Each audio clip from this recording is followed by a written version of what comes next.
बिस्मिल्लाहिर्रहमानिर्रहीम, अस्सलामुअलैकुम। वेलकम करेंगे आपको इस शो में जिसका नाम है सबसे आगे, इस उम्मीद और दुआ के साथ कि आप बिल्कुल खैरियत से होंगे। मेरा नाम अनम अहमद। मेरा नाम आयशा यूसुफ है। Second day of the week है, ट्यूसडे। आई होप आपका जो वीक है ना अभी तक अच्छा जा रहा होगा। हमारा बहुत ज़बरदस्त जा रहा है। आज भी हम लेकर आए हैं आपके लिए बहुत सारी मज़ेदार किस्म की खबरें। और जो पहली खबर है वो बेसिकली है खूबसूरत इत्तेफाक के बारे में। खूबसूरत इत्तेफाक के लिए एक टर्म इस्तेमाल की जाती है ना, उसको कहा जाता है सेरेंडिपिटी। यानी कि एक ऐसा हसीन इत्तेफाक कि आपकी ज़िंदगी को तब्दील करके रख दे और आप ये सोचें कि अगर ये इत्तेफाक ना होता मेरी ज़िंदगी में तो शायद मेरी ज़िंदगी बिल्कुल मुख्तलिफ होती। आपकी ज़िंदगी में ऐसा कोई हसीन इत्तेफाक हुआ है? अब बहुत सारे हुए हैं, कोई एक थोड़ी हुआ है, लेकिन यहाँ पे बताने वाले नहीं है। अरे फ़ज़ा जो है ना, आबो हवा, उसको भी एक ग्रेस की अब ज़रूरत बहुत हद तक पड़ गई, बहुत ज़रूरी हो चुकी है। बड़े अरसे से ज़रूरत है, वैसे अब नहीं ज़रूरत पड़ी। अब ऐसे ही है। अब सिचुएशन बता देते हैं आपको। पता है मौसम तब्दील हो रहा है, तो इस वक्त हम कौन से मौसम में चल रहे हैं? हम चल रहे हैं स्मॉग के सीज़न के अंदर। पाकिस्तान के अंदर फ़ज़ाई आलूदगी जो है वो इतनी ज़्यादा बढ़ चुकी है कि मरीज़ों की तादाद जो है ना वो हज़ारों से ज़्यादा होती जा रही है, जिसमें लाहौर सबसे ज़्यादा मुतासिर है। एज़ वी ऑल नो कि लाहौर हमेशा पहले, दूसरे या तीसरे नंबर पर रहता है। स्मोक की वजह से अस्पताल वहाँ पर भर चुके हैं और पहले एक हफ्ते के दौरान कहा जा रहा है कि लाहौर के 5 बड़े सरकारी अस्पतालों में फ़ज़ाई आलूदगी और स्मोक की वजह से कितने रिपोर्ट हुए होंगे? जस्ट इमेजिन कितने हुए होंगे? 20-25 होंगे। 19,000 के करीब, यानी 20,000 के करीब मरीज जो है ना वो अभी तक रिपोर्ट हुए हैं। लेकिन ये सिर्फ रिपोर्टेड है। इसके अलावा जो सेल्फ मेडिकेशन कर रहे हैं या फिर प्राइवेट क्लिनिक्स पर जाते हैं, उनका अभी तक कोई डेटा जो है ना वो हमारे सामने नहीं है। जो कहीं जाते ही नहीं है, जो घर पे ही रहते हैं, वो भी अलग ही उनका डेटा होता है। बहरहाल जी, 19,000 रिपोर्टेड नंबर है, तो कितना टोटल नंबर हो सकता है? ये हमारे लिए ज़रूर परेशानी और तशवीश की बात है। यही वो बात हम कर रहे होते हैं अपने प्लेटफॉर्म से भी आपको अवेयर करने के लिए भी कि आपने एहतियात खुद करनी है। ठीक है, गवर्नमेंट अपने हिस्से का काम कर रही है, लेकिन एहतियात करनी है। आपने मास्क लगाना है, जो एहतियात आप कर सकते हैं आपने लाजमी करनी ताकि बचा जा सके। हमने हमारे साथ कौन इस वक्त मौजूद है? हमारे साथ तला सईद हमारे साथ मौजूद है। उनकी तरफ चलते हैं, उनसे जरा इस वक्त की ग्रेविटी जान लेते हैं कि वो क्या देख रहे हैं। तला, बताइएगा क्या इस वक्त सिचुएशन है? इंतजामिया की जानिब से अभी तक क्या क्या इकदाम किए गए हैं और कोई असर भी हुआ है उन इकदाम का या नहीं? जी बिल्कुल, अगर इंतज़ामिया के इक़दाम की बात की जाए तो हुकूमत तो जैसे अभी आपने भी जिक्र किया कि अपना काम कर रही है, लेकिन शहरियों को भी अपने तय जो है वो एहतियात करना बहुत ज़रूरी है। जैसा कि अभी मैं बाहर निकला हूँ तो मैंने मास्क का इस्तेमाल जो है सबसे पहले किया है और यही ऐसी ही एहतियाती तदाबीर हैं जो कि हर शहरी को अपनाना लाजिम हो चुकी हैं। उसकी रीज़न ये है कि जैसे ही स्मोक का सीज़न शुरू हुआ तो इसके साथ ही अस्पतालों के अंदर इससे जुड़ी मुतअद्दिद बीमारियों का शिकार मरीज़ जो हैं उनकी तादाद के अंदर भी रोज़ बरोज़ इजाफा होता जा रहा है। चाहे लाहौर का जनरल हॉस्पिटल हो, म्यो हॉस्पिटल हो, जिन्ना हॉस्पिटल हो, गंगाराम हॉस्पिटल हो या कोई भी अस्पताल हो, चाहे सरकारी छोटे बड़े जितने भी अस्पताल हैं, उनके साथ साथ जो निजी क्लिनिक्स हैं वहाँ पर भी हम देख रहे हैं कि रोज़ाना की बुनियाद के ऊपर गले की बीमारियों के साथ, सांस की मुख्तलिफ बीमारियों के साथ जो आने वाले मरीज़ हैं उनकी तादाद बहुत ज़्यादा उसमें इजाफा होता जा रहा है और मरीज़ जो है रोज़ बरोज़ बढ़ते जा रहे हैं। इस मौसम में सबसे ज़्यादा जो मुतासिर होने वाले मरीज़ हैं वो दमे के मरीज़ हैं जिनको पहले से ही दमे का या सांस की किसी बीमारी का मसला है और ऐसे मौसम के अंदर उनकी वो बीमारी जो है वो भी बहुत ज़्यादा बढ़ जाती है और उनको भी मजबूरन जो है वो अस्पताल में रुख करना पड़ता है। लेकिन बहुत से ऐसे शहरी जिनको ऐसा कोई भी मसला नहीं है, वो भी जो ज़्यादातर खासतौर पे बाइक यूज़र्स हैं, जो रोड के ऊपर जिनका ज़्यादा काम है, आउटडोर एक्टिविटीज़ में जो ज़्यादा लोग मुलविस होते हैं, उनको गले की मुख्तलिफ बीमारियों का सामना जो है वो करना पड़ रहा है क्योंकि फ़िज़ाई आलूदगी जो है वो उनके ऊपर खासी भारी पड़ रही है। ऐसे में अगर गवर्नमेंट के इकदाम की बात की जाए तो गवर्नमेंट की जानिब से जैसे लाहौर के अंदर स्मोक गन्स का भी इस्तेमाल किया जा रहा है। जिस इलाके का भी AQI ज़्यादा हो वहाँ पर फौरी तौर के ऊपर स्मोक गन्स जो है वो उनका इस्तेमाल शुरू कर दिया जाता है, एंटी स्मोक गन्स का, ताकि फ़िज़ाई आलूदगी जो है उसकी शिद्दत में कुछ कमी लाई जा सके। लेकिन जो ईस्टर्न बाईपास है वहाँ से चलने वाली जो हवाएं हैं वो रोज़ाना की बुनियाद के ऊपर लाहौर में फ़िज़ाई आलूदगी में इजाफे का बायस बन रही हैं। अगर आज के भी फिगर्स देखें तो सुबह सवेरे लाहौर जो है आज दोबारा से फ़िज़ाई आलूदगी के एतबार से आलूदा तरीन शहरों की फहरिस्त में पहले नंबर पर था, जहाँ मजमूई तौर पर एयर क्वालिटी इंडेक्स 420 रिकॉर्ड किया गया। लेकिन जो हैरत अंगेज बात है और जिसके ऊपर जो है वो जो अंदेशा ज्यादा जो जाहिर किया जा रहा है जिससे स्मोक बढ़ने का, ये एवरेज AQI जो मैंने आपको बताया ये 420 था, लेकिन लाहौर के बहुत से इलाके ऐसे भी हैं जहां पर ये AQI जो है वो 700 की खतरनाक तरीन। मैं यही आपसे पूछना चाह रही थी एक्चुअली, अगला मेरा सवाल यही था कि ओवरऑल तो आपने एवरेज बता दिया 420 है AQ इंडेक्स हमारा लाहौर का। कौन कौन से इलाके ऐसे हैं जहां पर ज़्यादा है एयर क्वालिटी इंडेक्स जो है वो ज़्यादा ख़राब हुआ है, ज़्यादा हेज़र्डस वहाँ पर एयर है, और कौन से एरियाज ऐसे हैं जहाँ पर फिर भी नॉर्मल?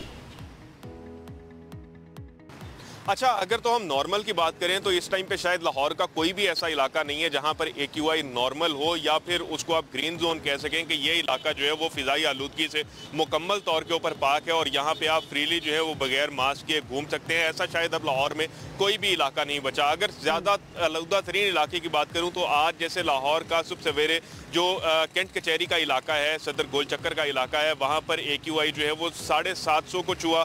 इसी तरह से अगर बात की जाए MAO कॉलेज की तो MAO कॉलेज के इलाके के अंदर AQI जो है वो आज सुबह 719 रिकॉर्ड किया गया। इसी तरह से बिल्कुल बहुत खतरनाक है जो आप बता रहे हैं मुख्तलिफ इलाकों की सूरत हाल।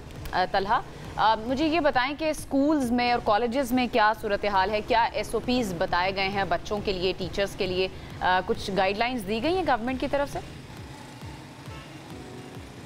जी बिल्कुल, अगर स्कूल्स की बात की जाए तो 2 रोज़ पहले मरियम औरंगजेब साहिबा ने, जो कि सीनियर वजीर पंजाब हैं और उसके साथ ही साथ EPA का जो कलमदान है या माहौलियात का जो कलमदान है वो भी उनके पास ही है, उन्होंने एक प्रेस ब्रीफिंग दी जिसके मुताबिक उनका कहना था कि अभी लाहौर के अंदर चाहे स्मोक का जो जितना ज़्यादा जैसे इंडेक्स जो है वो शो हो रहा है, लेकिन इसके बावजूद सूरत हाल ऐसी नहीं है कि स्कूल्स के अंदर छुट्टियाँ दे दी जाएँ। ताहम स्कूल्स में जो आने वाले बच्चे हैं उनको ख़ास तौर के ऊपर एहतियात करने की जो है वो तलकीन की गई और उनके वालिदैन को भी तलकीन की गई कि अपने बच्चों को जब भी स्कूल भेजें हैं तो उनको मास्क का इस्तेमाल लाजमी करवाएं।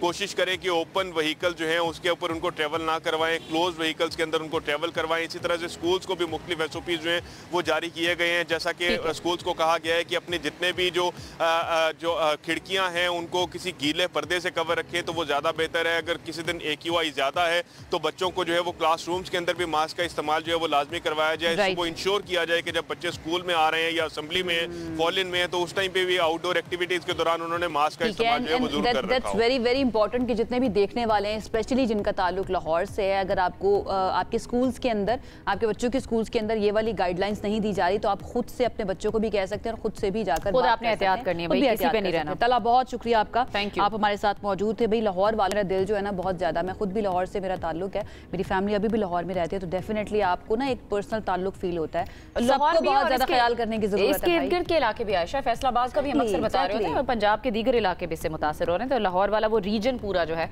अब लाहौर के बाद हमने कराची जाना है, कराची से क्या खबर है? कराची से खबर ये है कि पहले दस्ती चालान होते थे, जब भी आप ट्रैफिक पर जा रहे तो ट्रैफिक पुलिस एहलकार आपको नजर आते थे जो आपको खुद से मॉनिटर करते थे कि आपने कोई गलती तो नहीं की, ट्रैफिक रूल की खिलाफ वर्जी तो नहीं की। अब उनकी जगह कैमरे जो है ना वो आपको देखेंगे, वो आपको बहुत ज्यादा ऑब्जर्व करेंगे एंड देन ई चालान आपको भिजवाया जाएगा। अब इस सारे मामले का इफ्तिताह भी कर दिया गया है और ये इफ्तिताह किया है वजीर आला सिंध मुराद अली शाह ने। Traffic regulation and citation system, tracks इसको कहा गया है, इसका इफ्तिताह कर दिया है। अब ये सिस्टम कैसे काम करेगा, क्योंकि ऑलरेडी बहुत सारे ऐसे मामला हैं, कराची की ट्रैफिक की बात की जाए, बहुत से चैलेंजेस अभी भी दरपेश हैं, लेकिन इस सिस्टम के बारे में जानते हैं मोनिस सिराज हमारे साथ मौजूद है। मोनिस, बताइए जरा इस सिस्टम के बारे में।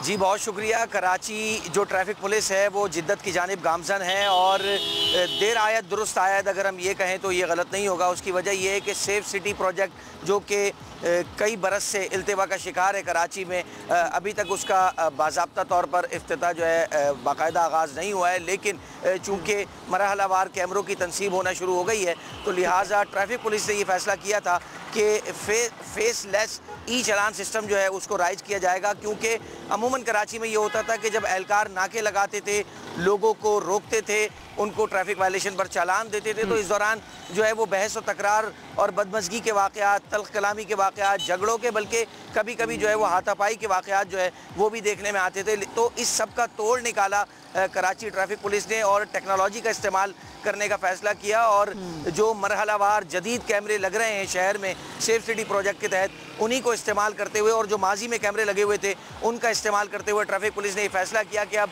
ट्रैफिक वायलेशन पर जो चालान किया जाएगा वो फेसलेस होगा, यानी कि एहलकार अब सड़क पर नाका लगाकर चालान नहीं करेंगे, बल्कि जो कैमरे हैं वो ट्रैफिक वायलेशन को रिकॉर्ड करेंगे और उसके बाद जो है वो बाकायदा चालान को उस खिलाफ वर्जी करने वाले पूरे प्रोसेस के बारे में बता दिया। Definitely it will take time, थोड़ा सा वक्त लगेगा जब तक कैमरों की तनसीब मुकम्मल नहीं हो जाती। लेकिन एक सवाल मेरे जहन में आ रहा है कि वो जो नफरी है ट्रैफिक पुलिस एहलकारों की, देन उसका क्या फिर किया जाएगा? लाइक वो कहाँ पर अपनी सरगर्मियाँ सर अंजाम देगी अगर ई चालान होना शुरू हो जाएंगे तो? देखिए यहाँ एक बात समझने की ज़रूरत है कि कराची में जितना ट्रैफिक का इज़्दिहाम है, जितना फ़्लो है, ट्रैफिक पुलिस की नफरी उसमें आटे में नमक के बराबर भी नहीं है। और यही नफरी जो है पहले हम देखते थे कि 2 हिस्सों में तकसीम थी। आधी नफरी जो है वो ट्रैफिक वायलेशन पर चालान करती थी, जबकि आधी नफरी जो है वो ट्रैफिक की रवानी को यकीनी बनाने के लिए अपना किरदार अदा करती थी। अब तमाम तर तवानाइयाँ ट्रैफिक पुलिस की सिर्फ इसी बात पर जो है वो खर्च होंगी कि वो ट्रैफिक की रवानी को यकीनी बनाने में अपना किरदार अदा करेंगे, अपनी खिदमत देंगे। तो हम देख रहे हैं कि जब से ये सिलसिला 1 अक्टूबर से कराची में जो मैनुअल चालान होता था वो सिलसिला बंद हो गया था, तो उसके बाद से जितनी भी एहलकार और अफसरान ट्रैफिक पुलिस के वो सड़कों पर मौजूद नजर आए, फील्ड में नजर आए और उनकी जानिब से। ये थोड़ा सा क्लियर कर दीजिएगा, पूरे शहर में एक साथ ये सिस्टम नाफिज किया जाएगा ई चालान का? जी देखिए, ट्रैफिक पुलिस का जो ये नया सिस्टम है ई चालान, इसका गुज़िश्ता रोज़ इफ्तिताह किया जा चुका है, लेकिन जैसे मैंने जिक्र किया कि मरहलावार कैमरे लगने हैं। अभी शहर में जिन इलाकों में कैमरे लगे हुए हैं वहाँ पर ये फौरी तौर पर नाफिज हो गया है और फौरी तौर पर इन्होंने काम शुरू कर दिया। लेकिन बाकी मानदा जो शहर है उससे मुतालिक ट्रैफिक पुलिस का ये कहना है कि जिन इलाकों में कैमरे अभी तक नहीं लगे वहाँ पर शहरियों के लिए मौका है कि अगर ड्राइविंग से मुतालिक उनकी कुछ गलतियाँ हैं या ट्रैफिक वायलेशन वो रोज़ाना की बुनियाद पर करते हैं तो उनको सुधार लें। बसूरत दीगर कैमरा जो है ना वो किसी ओहदे को मानता है ना वो किसी सिफारिश को मानता है, मामले के बारे में बता दें को जानता है। हम ये भी जानते हैं कि हमारे यहाँ पे जुगाड़ सिस्टम भी बहुत ज़्यादा होता है ना। जब गाड़ियाँ सेल होती हैं तो समटाइम्स ऐसा भी हो रहा होता है कि वो ओपन पेपर्स पर सेल हो रही हैं, तो उन पे जो नंबर्स है वो बेसिकली उस शख्स का होता है जिससे पहली मर्तबा वो गाड़ी खरीदी होती है। तो ये ई चालान को सिस्टम जो है इसको इम्प्लीमेंट करने में ये वाला चैलेंज भी तो है, क्या इसको मद्देनजर रखा गया है? इसके ऊपर कोई काम हो रहा है? जी बिल्कुल, आपका सवाल दुरुस्त है और इसी तरह के सवालात हम वक्तन पुलिस हुकाम से भी करते रहे हैं। तो वो ये कहते हैं कि देखिए, कराची में आज से नहीं बल्कि बहुत अरसे से जो कानून नाफिज करने वाले इदारे हैं, ख़ास तौर पर पुलिस डिपार्टमेंट है, वो ये अपील कर रहा है, मुख्तलिफ इस हवाले से मुहिम चलाई जाती रही है कि शहरी जब कोई गाड़ी या मोटरसाइकिल ख़रीदें, चाहे वो सेकेंड हैंड हो, तो उसको फौरी तौर पर अपने नाम पर कराएं। और ओपन लेटर पर गाड़ी चलाना या मोटरसाइकिल चलाना ये वैसे भी गैर कानूनी है। तो इस सूरत में ट्रैफिक पुलिस हुकाम का ये कहना है कि अगर कोई गाड़ी जो है वो ओपन लेटर पर चल रही होगी तो ऐसी सूरत में वो मालिक जो कि जिसने पहले ही ये जुर्म कर रखा है कि उसने अपनी गाड़ी को ट्रांसफ़र नहीं करवाया फ़रोख्त करने के बाद, तो उसको इसका खमियाजा भुगतना पड़ेगा। क्योंकि जो एक्साइज एंड टैक्सेशन डिपार्टमेंट के रिकॉर्ड में जो असल मालिक है गाड़ी का, चालान उसी के नंबर पर जाएगा। लेकिन इसके अंदर थोड़ी सी कंडीशंस डिफरेंट यूँ भी हैं कि ये भी बताया जा रहा है कि अगर जो चालान है, अगर किसी सूरत में वायलेशन होती है और उस सूरत में उस शहरी का चालान होता है तो फौरी तौर पर उसका जो मोबाइल नंबर है उस पर भी उसको SMS मौसूल हो जाएगा और उसकी वायलेशन की बाकायदा तस्वीर जो है उसको एक लिंक के थ्रू सिचुएशन लग रही है कि बहुत ही कॉम्प्लेक्स भी हो सकता है, क्योंकि इस मकाम पर जिसके मोबाइल नंबर पर जा रहा होगा वो भी आ जाएगा और फिर जिसके नाम पर रजिस्टर होगी वो वाला मामला भी होगा। लेकिन शुरुआत हो फिर भी बहुत शुक्रिया। मोनिस सिराज हमारे साथ मौजूद थे। सबसे आगे में यहाँ पर वक्त हुआ एक ब्रेक का, हम अभी वापस आ रहे हैं। Stay with us.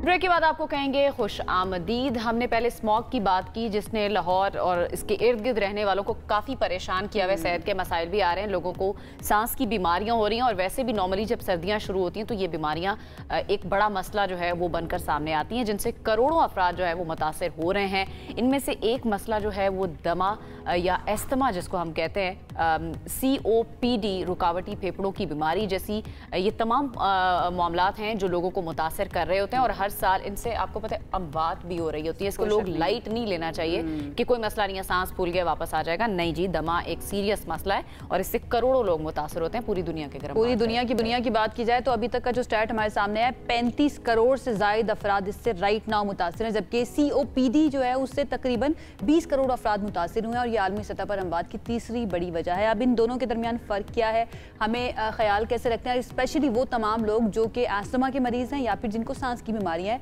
उनके लिए कौन कौन सी गाइडलाइंस हो सकती हैं, ये हम जानने की कोशिश करते हैं। डॉक्टर सुहेल इस वक्त हमारे साथ मौजूद हैं, उनकी तरफ चलते हैं, उनको वेलकम करते हैं and let's try to understand कि हमें करना क्या है।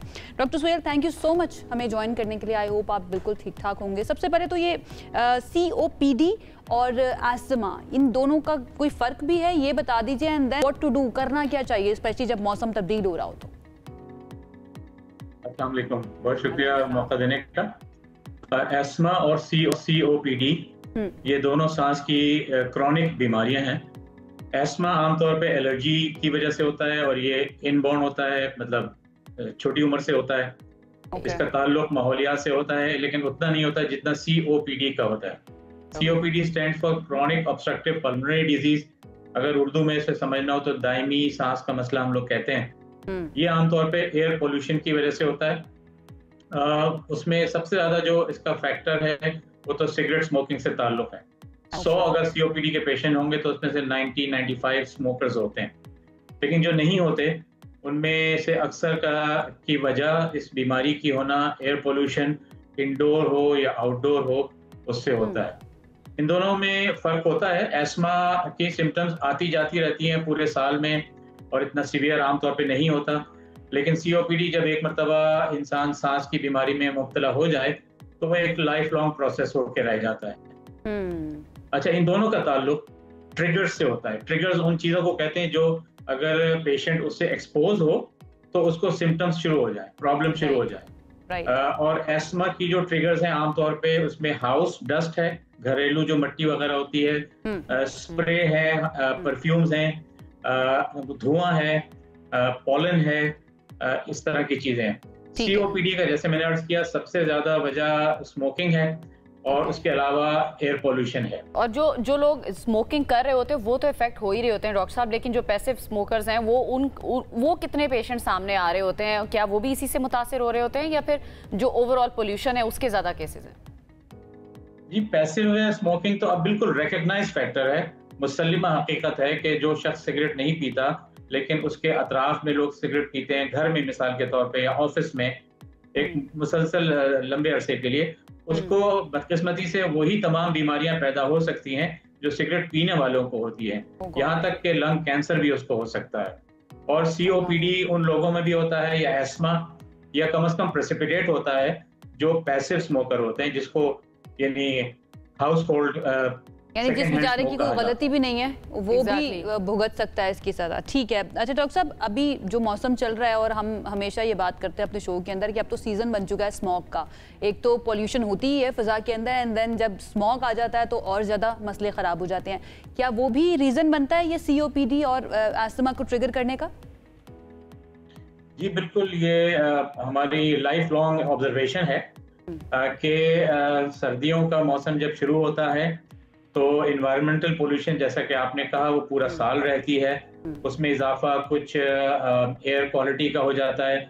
और सितंबर अक्टूबर में खासतौर पे कराची के मैं बता सकता हूँ कि हमारे hospital admission rates, emergency room में पेशेंट्स का रुजू करना, हमारे क्लिनिक्स में पेशेंट का रुजू करना, ये सिग्निफिकेंटली बढ़ जाता है। और उसकी वजह यही होती है कि पोल्यूशन की वजह से एस्मा और COPD के पेशेंट जिनकी बीमारी अगर पूरे साल ठीक भी चल रही हो तो उनकी बीमारी में इजाफा हो जाता है। हमारे हॉस्पिटल की फिगर्स हैं पूरे पाकिस्तान में बल्कि पूरी दुनिया में ये पोल्यूशन के साथ इस सर्दी के आमद के साथ डॉक्टर साहब ये बताइएगा, ये पोल्यूशन जो ज्यादा इफेक्ट किस उम्र के लोगों को कर रही होती है? एक तो वो लोग जिनको पहले से अस्थमा है वो उनका दोबारा से ट्रिगर हो जाता है, लेकिन इसके अलावा बच्चों के लिए खास तौर पर एहतियाती तदाबीर का कहा जा रहा है, खासतौर पर इस सीजन के लिए कि आपने मुंह ढक कर जाना है, तो बच्चे किस हद तक मुतासिर हो रहे हैं इससे?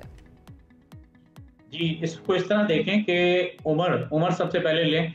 सब छोटे बच्चे 2 साल से कम के खास तौर पे और बूढ़े 60 प्लस 70 प्लस लोग, ये वो उम्रें हैं जो अपने आप को प्रोटेक्ट प्रॉपरली नहीं कर पाती, इंडिपेंडेंट नहीं होते।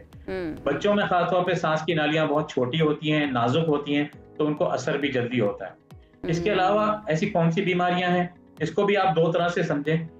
एक तो वो जिनको है ही लंग्स की बीमारियां, एस्थमा और COPD जिसका मैं जिक्र कर चुका हूँ। दूसरे वो लोग हैं जिनको सांस की बीमारियां, फेफड़ों की बीमारियां तो नहीं है, एलर्जी भी नहीं है, लेकिन उनको मिसाल के तौर पे हार्ट डिजीज है, न्यूरोलॉजिकल डिजीज है या डायबिटीज है या हाइपरटेंशन है। इनको अगर फ्लू या इन्वायरमेंटल पोल्यूशन के होने में नतीजे में गले के इन्फेक्शन, निमोनिया अगर हो जाए तो उनकी अपनी बीमारी पे बहुत मनफी असरात मुरतब होते हैं। राइट, ठीक है। अच्छा डॉक्टर साहब, हमारे साथ एक लाइव कॉलर भी हैं, उनका सवाल भी ले लेते हैं। पिंड दादन खान से अदनान हमारे साथ हैं। अदनान, अस्सलाम वालेकुम, बताइएगा क्या आपका सवाल है? अस्सलाम वालेकुम, क्या हाल है आपके? बिल्कुल ठीक ठाक, आप बताइए। जी अल्हम्दुलिल्लाह ठीक ठाक, माशाल्लाह। इतना खूबसूरत प्रोग्राम है, तो आज फर्स्ट मैंने आपके प्रोग्राम में कॉल की तो मुझे बड़ा अच्छा लगा। अच्छा, सवाल आपका? एक तो टॉपिक जो है ना बड़ा जबरदस्त है। मुझे बता रहे हैं डॉक्टर साहब से कि मुझे बीमारी जो है ना, पहले मेरी नानों को थी, फिर मेरी वालदा को थी, मुझे है, अब मेरी छोटी सिस्टर को है। ठीक है, तो अभी कुछ मेरे ख्याल को 2 हफ्ते हुए हैं। तो मैं सबसे पहले क्या कहते हैं स्टीरॉइड इस्तेमाल करता था शुरू से, काफी टाइम हो गया, 10-15 साल हो गए हैं। तो अभी 2 हफ्ते से मैंने उसको छोड़ी है ना, मैं इनहेलर इस्तेमाल कर रहा हूँ। तो जैसे ही मैंने इनहेलर टैबलेट छोड़ी है तो मेरी पूरी हड्डियों में दर्द शुरू, मुझे चला नहीं जा रहा था कि 2 हफ्ते से। आपका अस्थमा का प्रॉब्लम है अदनान? जी आपका अस्थमा का प्रॉब्लम है? जी बिल्कुल। ठीक है डॉक्टर साहब, आपको सवाल करना चाहेंगे अदनान से? नहीं, मुझे इनहेलर असल में देखें हर 2 तरह के होते हैं। एक तो वो जो वक्ती आराम के लिए ले लिए जाए तो उनको तो छोड़ा जा सकता है जब प्रॉब्लम ना हो, लेकिन कुछ इनहेलर्स ऐसे होते हैं और टैबलेट्स भी ऐसी होती हैं जिनको क्रॉनिक एस्मा वाले मरीजों को पूरा साल लेना होता है। तो मैं जाहिर है नहीं जानता कि कौन सा इनहेलर लेते हैं, आप अर्ज कीजिए। वो आई थिंक आप हमारे साथ नहीं है, लेकिन दोनों सूरतें आप बता दीजिए। अगर वो वाला जो आर्जी तौर पर इस्तेमाल होता है वो छोड़ने के बाद उनकी ये सिचुएशन है तो उसकी रीजन क्या है, एंड देन उनको क्या करना चाहिए? मैं अर्ज करता हूँ। एस्मा के और सीओपीडी के मरीजों को अगर पूरे साल उनकी सिम्टम्स ठीक भी हों तब भी इस मौसम में खास एहतियात की जरूरत होती है। एक तो प्रोटेक्शन की अपनी, दूसरा वो जो दवाइयां इस्तेमाल कर रहे थे, अगर डॉक्टर ने खास तौर पे ये कहा है कि आप इसे मुस्तकिल इस्तेमाल करें और अगर उन्होंने किसी वजह से लापरवाही में या तबीयत ठीक थी उस वजह से छोड़ा भी हो, तो इस मौसम में डेफिनेटली वो जो रेगुलर लेने वाली दवाइयां उसको जरूर इस्तेमाल करें। जो प्रोटेक्शन है वो इससे भी ज्यादा अहम है। जो एक तो होती है वो घर के अंदर की प्रोटेक्शन और एक होती है बाहर की प्रोटेक्शन। ये जो हम स्मोक की जिक्र कर रहे हैं और इन्वायरमेंटल पोल्यूशन की, लाहौर में और पंजाब के दीगर शहरों में स्मोक का मसला है। कराची में फॉर्चुनेटली कहना चाहिए कि इतना नहीं है, लेकिन फिर भी इस मौसम में पोल्यूटेंट्स बढ़ जाते हैं। तो जब भी मरीज बाहर निकले, बल्कि मैं तो कहता हूँ कोई भी बाहर निकले तो अपने सही है हमारे साथ फेस मास्क इस्तेमाल करें। डॉक्टर साहब 2 हमारे साथ लाइव कॉलर हमारे साथ, तो फैसलाबाद से आतिफ हमें ज्वाइन करें, हासिलपुर से अब्दुल हनान। पहले मैं आपकी तरफ आऊंगी, आप कोई सवाल करना चाहेंगे, कुछ ऐड करना चाहेंगे जो हमारा टॉपिक है आज का? आयशा यूसुफ, अनम अहमद, अस्सलाम वालेकुम। बेहद शुक्रिया हम न्यूज़ का और आपका। और मैं अब्दुल हनान बात कर रहा हूँ हासिलपुर से। जी वेलकम। जी थैंक यू वेरी मच। मेरा सवाल ये था डॉक्टर साहब से कि एक तो हमें ये बताएं कि जो हम लोग मास्क लेते हैं उसके ऊपर पाकिस्तान के अंदर कहीं ऐसी क्वांटिटी मेंशन नहीं होती कि हम लोग ये यूटिलाइज करेंगे तो इससे हम लोग बच सकेंगे, और इसकी क्या कंडीशंस हैं, हम इसको फॉलो अप करेंगे तो हम दुरुस्त में जा सकते हैं। और दूसरा मेरा ये सवाल है कि जो अचानक से सांस चढ़ना स्टार्ट हो जाता है, हम लोग वॉक भी नहीं करते, अगर हम थोड़ा सा भी दौड़ते हैं तो वो सांस ज्यादा तेजी से शिद्दत से आना शुरू हो जाता है, तो वो कौन सी कंडीशंस हैं हमें वो बता रही हैं और हमें किस तरह बचना चाहिए? Thank you very much. ठीक है डॉक्टर साहब, जरा आपने सवाल सुने, 2 सवाल इन्होंने किए। एक तो मास्क का कोई पता नहीं होता, कोई मयार, उसके पहले आप बता दें। 30 सेकंड्स में बता दीजिएगा, we are out of time. हाँ, मैं अर्ज करता हूँ। सबसे पहले तो ये कि मास्क जो है ना 2 तरह के आते हैं। एक तो सिंपल सर्जिकल मास्क जिसे कहते हैं, पेपर के, डबल पेपर के होते हैं। ठीक है, उसमें आप क्वालिटी पे ना जाएं क्योंकि तकरीबन सब जो है ना वो एक ही 19-20 का फर्क होता है, वो क्वालिटी के होते हैं। ये एक टेम्पररी हल्के लेवल की प्रोटेक्शन प्रोवाइड करते हैं। दूसरे वो होते हैं जो हम हॉस्पिटल में पहनते हैं जिनमें जरासीम से मुदाफियत के लिए, बचाव के लिए, उसको कहते हैं N95 या KN95। ये पहनना ज्यादा फायदेमंद होता है लेकिन इसको ज्यादा इनकन्वीनियंट है। अच्छा डॉक्टर साहब, जो कॉलर का दूसरा सवाल था कि वॉक करने से या कुछ देर रनिंग करने से भी, रनिंग तो चलिए एक साइड पे, वॉक करने से भी अगर सांस फूल रहा है, आपको कोई मसला भी नहीं है, इसकी क्या वजूहत है? इसको मैं 2 तरह से जवाब देना चाहूंगा। एक तो होता है अनअकस्टम्ड एक्सरसाइज, यानी कि आपको आदत नहीं एक्सरसाइज की, आप शुरू कर रहे हैं, इसमें तो कोई भी हो, किसी का भी सांस फूलेगा। तो उसका हल ये है कि आप अपना हल्की वर्जिश शुरू कर दें या वॉक शुरू कर दें, वक्त के साथ साथ आपको आदत हो जाएगी। अगर कोई करता था और आप उसे उसी एक्सरसाइज पे या दिन के कामकाज में सांस फूलने लगाए, तो ये ऐसी चीज नहीं जिसको आप इग्नोर करें।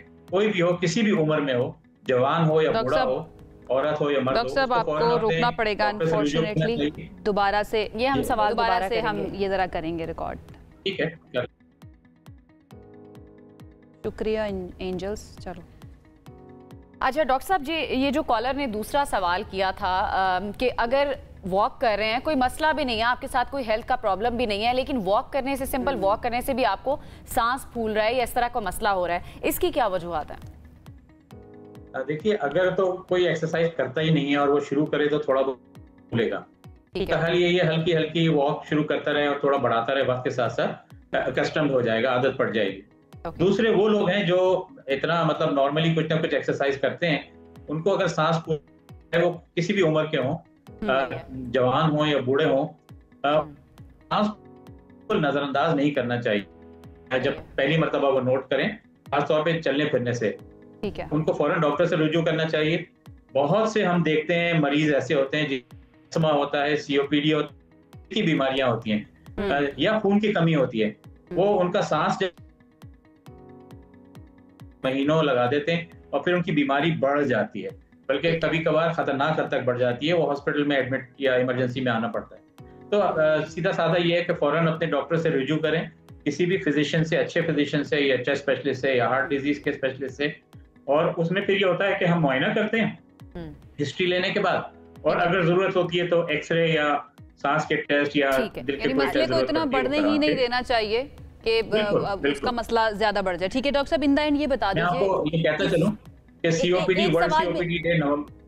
मेरा एक सवाल ले लीजिए, कोविड के बाद स्पेशली जिन लोगों ने रिकवर कर लिया, जो कोविड का शिकार हुए थे, उनको सांस का बहुत ज्यादा मसला होता है, उनके ऊपर इस फिजा का क्या असर होता है ये बता दीजिए। एंड देन डेंगू के बाद भी मैंने कुछ लोगों का देखा है कि उनको सांस लेने में प्रॉब्लम्स शुरू हो जाती हैं। उन बीमारियों से रिकवर करने वाले जो लोग हैं उनके लिए क्या गाइडलाइंस हैं? अच्छा, कोविड में अल्हम्दुलिल्लाह सबसे अच्छी खबर तो ये है, हमारी ऑब्जर्वेशन है कि ज्यादातर वास्ट मेजॉरिटी उन लोगों की जिनको कोविड सीवियर भी हुआ था, नमूनिया भी हुआ था, वो अल्हम्दुलिल्लाह बिल्कुल फुली रिकवर कर जाते हैं। बहुत कम परसेंटेज ऐसी है जो सांस के दायमी मरीज बने हैं। अलबत्ता कोविड चूंकि जैसा कि एक वायरस है और किसी भी वायरल इन्फेक्शन के बाद खासतौर पे जिनको रिपीटेड हो, सांस की नालियां थोड़ी सी हसास हो जाती हैं, जिसको कहते हैं सेंसिटिविटी।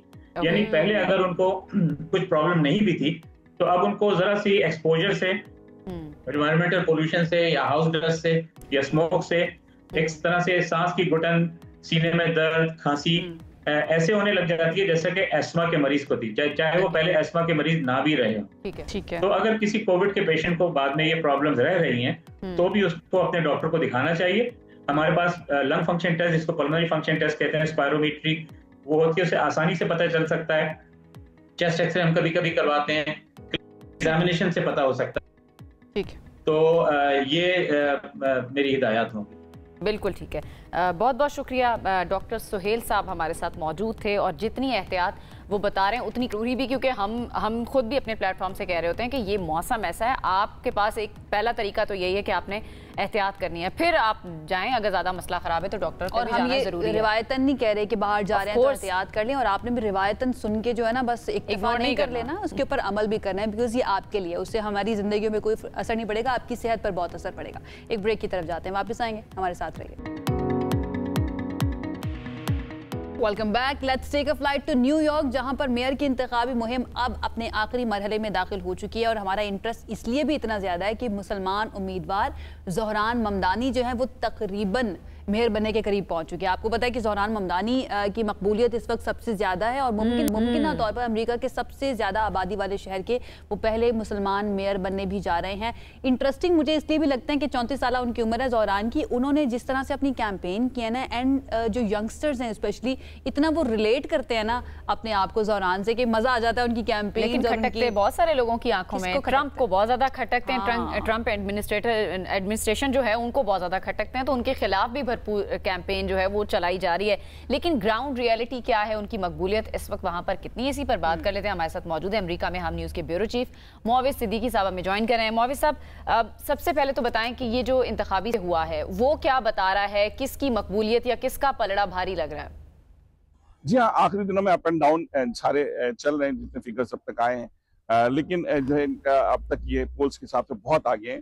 पहले 20% थे, अब कहा जा रहा है कि 15% या 13% इसका फर्क रह गया है, लेकिन मकबूलियत बहुत ज्यादा हुई है। और जिस तरीके से जो इनकी कल रैली हुई है क्वींस में, वो पहली मरतबा, हमने तो कम से कम पहली मरतबा देखा। मैंने कुछ सीनियर लोगों से पूछा, उनका कहना था कि शायद अमेरिका की तारीख में इस तरह, न्यूयॉर्क के इंतखाबात में इस तरह की रैली कभी नहीं हुई, जिसमें हाल का स्टेडियम में 13,000 लोग मौजूद थे। और जबकि बाहर बहुत से लोग टिकट होने की वजह से, यानी रजिस्ट्रेशन करानी थी, फ्री था, रजिस्ट्रेशन करानी थी, उसके बावजूद भी लोग नहीं आ सके। सहाफियों को रोका गया, जो सहाफी वक्त पे नहीं आए, 6 बजे तक नहीं पहुंचे, उनको भी रोक दिया गया। इस हद तक कहाँ एक जमाना ये था कि कोई सहाफी इनकी प्रेस कॉन्फ्रेंस में नहीं आता था, कहाँ सहाफियों को भी रोक दिया गया, अब जगह नहीं है। तो इस तरीके से उन्होंने की मकबूलियत हासिल की। अगर इसके बरक्स कोई नतीजा आता है तो शायद ये सरप्राइज होगा, अदरवाइज तो बधाई ये जीती हुई है। और 4 नवंबर को ये जो है वो बधाई इनकी बस एक रस्मी तौर पे फैलान होना है। और खासतौर पे अब हम ये देख रहे हैं कि पहली मरतबा अमेरिका में न्यूयॉर्क की रेस, मेयर की रेस के लिए जो इब्तिदाई वोटिंग अर्ली पोलिंग यहाँ शुरू हो जाती है, तो अर्ली पोलिंग सबसे ज्यादा रिकॉर्ड है। तकरीबन कल जो है वो 80,000 के वोट करीब पड़े और आज के कुछ और नतीजा आने। तो इस तरीके से ये एक रेस जो है वो अब नॉर्मल रेस नहीं रही, बल्कि एक बहुत खास और अहम रेस बन गई जो अमेरिका का मुस्तकबिल भी तय करेगी। यानी सेफली हम ये कह सकते हैं कि अमेरिका के लोग जो है ना, अमेरिका के शहरी या फिर न्यूयॉर्क के शहरी, वो भी तंग आ चुके हैं रिवायती सियासतदानों से, इसलिए वो ज़ोरान को बहुत तब्दीली चाह रहे हैं, सपोर्ट भी कर रहे हैं। और वो तब्दीली अमेरिका के अंदर नहीं, वो अलग वाली तब्दीली, वो तो दूसरी तब्दीली चाह रहे हैं। चले लफ्ज़ को तब्दील कर लेते हैं कि 4 नवंबर को क्या होता है। अपेरेंटली लग ऐसा रहा है कि सिर्फ अनाउंसमेंट ही होने है कि जनाब ज़ोरान ममदानी जो है ना वो मेयर बन चुके हैं। All the best to Zohran Mamdani. आगे बढ़ जाते हैं और जरा खबर, क्योंकि आपको पता है हमारा शो इंफोटेनमेंट का शो है जिसमें इंफॉर्मेशन भी दी जाती है, साथ साथ आप एंटरटेनमेंट का बंदोबस्त भी करते हैं। तो आज हमने एक ऐसी शख्सियत को ही बुलाया है जो आपको इंफॉर्मेशन देते हैं, लेकिन टीवी पर बैठकर नहीं, बल्कि सोशल मीडिया के ऊपर बैठकर। और साथ साथ उनका अंदाज इतना कोई जबरदस्त और खूबसूरत होता है कि आपको सुनने के बाद ना एंटरटेनमेंट भी आपकी हो जाती है। कौन है हमारे साथ? हमारे साथ मौजूद हैं मलिक वलीद आवान, जो कि सोशल मीडिया पर काफी ज्यादा छाए में हैं। वो अपने अंदाज से खबरें जब दे रहे होते हैं, और जो उनका अंदाज है लोगों को बड़ा पसंद आया, तो लोगों ने उनको एक नाम दे दिया, उनको फिर कहा गया गरीबों का न्यूज। अब इसके पीछे क्या कहानी है कि गरीबों का न्यूज क्यों कहा गया है, तो उन्हीं से हमने उनको बुला लिया स्टूडियो में। हमने कहा उनसे पूछ लेते हैं, उनसे जान लेते हैं। उनसे जानने से पहले हमें दिखाना है थोड़ा सा काम देखेंगे, फिर मुलाकात कराएंगे आप। 70 अरब डॉलर लगाकर फलस्तीनियों के लिए नए घर बनाए जाएंगे। ना सिर्फ नए घर बनाए जाएंगे, स्कूल, कॉलेजेस, अस्पताल और नई सड़कें भी तामीर की जाएंगी। नौकरी लगवानी है तुम्हारी किसी दूसरे मुल्क में, सऊदी अरेबिया, कतर या यूएई, तो अब लग सकती है। हुकूमत पंजाब तुम लोगों की नौकरी लगवाएगी किसी भी मुल्क में, और हुकूमत पंजाब तुम्हें वहां पर भेजेगी। पाकिस्तान आर्मी ने हर मसले का तोड़ इनके पास है। नौकरी कैसे लगवानी है दूसरे मुल्कों में, वो ये सारे जो मसले हैं ना, इनका हल वलीद के पास मौजूद है। तो उनकी तरफ चलते हैं, हमारे साथ स्टूडियोज में मौजूद हैं। अस्सलाम वालेकुम वलीद, क्या हाल है? वालेकुम अस्सलाम, आपका क्या हाल है? सबसे पहले thank you for inviting me in this beautiful show. और दूसरा, आपने सवाल किया कि मुझे एक सेकंड, आपने स्टार्ट बिल्कुल न्यूज एंकर्स की तरह ही किया है कि उनसे आप सवाल करें ना। मैंने हाल पूछा, अभी हाल पूछा है, सवाल नहीं किया, शुरू उन्होंने कहानी सुनानी शुरू कर दी। चले, कहानी की शुरुआत कहाँ से हुई थी ये बताइए। हाँ, बस आप में और मुझ में यही फर्क है कि आप लोग इधर बैठते हैं और मैं अपने स्टूडियो में बैठ के शो करता हूँ। खैर, आपका सवाल ये था कि नहीं, और भी बड़े फर्क है, लेकिन चले बताइए। खैर, मुझे गरीबों का न्यूज़ इसलिए कहा जाता है क्योंकि मैंने स्टार्ट लिया था टिकटॉक से। इंस्टाग्राम, यूट्यूब जो हमारे पाकिस्तान की एलीट क्लास है थोड़ी, वो यूज़ करती है। टिकटॉक पाकिस्तान ये क्लासेस कब बनी है हमारी, बाय द वे? ये तो जब पाकिस्तान बना था तभी। ये टिकटॉक जो है बहुत ज़्यादा गाँव के लोग, बलोचिस्तान, सिंध, गिलगित, इस तरफ गाँव के लोग इस्तेमाल करते हैं। तो उन तक टीवी की खबर नहीं पहुँचती थी क्योंकि गाँवों में ज़्यादातर टीवी नहीं होता। जिसके घर टीवी है तो वो बेचारा मजदूरी पे गया हुआ है। तो मैंने वही आप लोगों वाली खबरें टिकटॉक पर बाइट साइज वीडियोस बनाकर देना शुरू कर दी। तो जब मुझे गरीबों ने देखा तो उन्होंने मुझे अपना समझा, क्योंकि मैं उनकी हर मुश्किल का हल उनको देता था। तो उन्होंने बोला कि जी आप जो है वो गरीबों के न्यूज़ है, और मुझे खुशी भी हुई कि गरीबों का कोई तो है। ये भी जो बात कर रहे हैं ना, मुझे ऐसा लग रहा है जैसे क्लासेस सीनियर सिचुएशन बनती जा रही है। बहरहाल हम इससे निकल के थोड़ा सा आगे आ जाते हैं। क्या चल रहा है इस वक्त? मैंने आपका इंस्टाग्राम देखा, उस पर माशाल्लाह काफ़ी आपकी फॉलोइंग है। रिस्पॉन्स आपको कैसा मिलता है? And then you are also doing the paid promotions as well, right? तो बताइए इसके बारे में। रिस्पॉन्स काफ़ी अच्छा मिलता है जब हम पाकिस्तान की गरीब और गयूर आवाम के लिए वीडियोस बनाते हैं और उनको नॉलेज फराहम करते हैं। तो यकीन मानिए वो इतनी मोहब्बत देते हैं कि कभी कभी ऐसा लगता है कि हम इसके काबिल नहीं थे, बस अल्लाह ने यहाँ पर पहुँचा दिया। तो थोड़ा सा जो आपका अंदाज है उससे कुछ हमें, हमारे नाज़रीन को दिखाएं ना कि क्या आपका अंदाज है, ज़रा हम न्यूज़ के देखने वाले भी देखें कि गरीबों का न्यूज़ कैसी होती है। आप जैसे आज हम इस शो में आए हैं तो इसी के रिलेटेड आपको खबर बना के सुना देते हैं कि अस्सलाम वालेकुम नाजरीन, मैं हूं आपका अपना गरीबों का न्यूज़। और आज हम दो खूबसूरत बहनों के पास एक खूबसूरत से शो पे आए हैं। इन्होंने हमें बुलाया है, इनकी बहुत मेहरबानी है। यहाँ पर ये आज हमसे मज़े के सवालात करेंगी और हम इनको मज़े के जवाब देंगे। अरे वाह, क्या बात है। अच्छा, मैंने आपकी कुछ जो वीडियोस देखी ना, उसके अंदर इंडिया पाकिस्तान वाला जब हमारा ये कॉन्फ्लिक्ट हुआ था, वो बहुत ज़्यादा फेमस हुई। अभी तक आपकी सबसे ज़्यादा वायरल होने वाली वीडियो जो है ना, वो कौन सी है, उसके बारे में बताएं। जो ये इंडिया और पाकिस्तान की जंग हुई, तो इसमें आप कह सकते हैं कि 150 million views I got across all social media. जितने भी सोशल मीडिया प्लेटफॉर्म्स हैं वहाँ पर 150 मिलियन व्यूज़ मैंने हासिल किए। अब ये हमारी जिम्मेदारी बनती है, चलें एक तो हमारी जॉब है ना कि हम वीडियोस बनाते हैं, ये हमारा ब्रेड एंड बटर है, लेकिन इसके अलावा ये हमारी जिम्मेदारी है कि जब पाकिस्तान की तरफ कोई मैली आंख उठाकर देखे तो, क्योंकि आपको पता है ये सोशल मीडिया का दौर है, एक तो जंग हमारे फौजी बॉर्डर पर लड़ते हैं और दूसरी जंग हमने लड़नी है सोशल मीडिया पर पाकिस्तान के लिए आवाज़ उठाकर, और जो ऑल ओवर इंटरनेशनल लेवल पर देखा जाता है इंडिया की जानिब से बहुत सी झूठी खबरें रिस्पॉन्सिबिलिटी दिखाई है, लेकिन वहाँ से उस वक्त जो चल रहा था उसको आप अपने अल्फाज में, अपने स्टाइल में कैसे बताएंगे? हाँ, वो इंडिया के एक एंकर है, नाम नहीं लूंगा मैं, वो कहते हैं कि जी हमने लाहौर तक कब्जा कर लिया है, लाहौर के अंदर पोर्ट मौजूद है और हमने उस पोर्ट के ऊपर भी कब्जा कर लिया है। उस बेचारे को किसी ने बताया नहीं कि हमारा जो सी पोर्ट है वो तो कराची में, लेकिन उन्होंने हमारे लाहौर वाले पोर्ट पर भी कब्जा कर लिया। खैर पिछले दिनों जब सैलाब आया तो पोर्ट तो लाहौर में भी बन ही गया। अच्छा चले ये बताइए कि आपका पाकिस्तानी मीडिया के अंदर फेवरेट जो एंकर है टीवी के ऊपर काम करने वाला वो कौन है? वो है शाहजेब खानजादा। क्या बात है, शाहजेब खानजादा भी है मेरे फेवरेट भी हैं। और फीमेल में कौन है? फीमेल में अभी कहेंगे मैंने इतने गौर से कभी देखा मैंने इतने गौर से देखा। आगे का प्लान बताइए।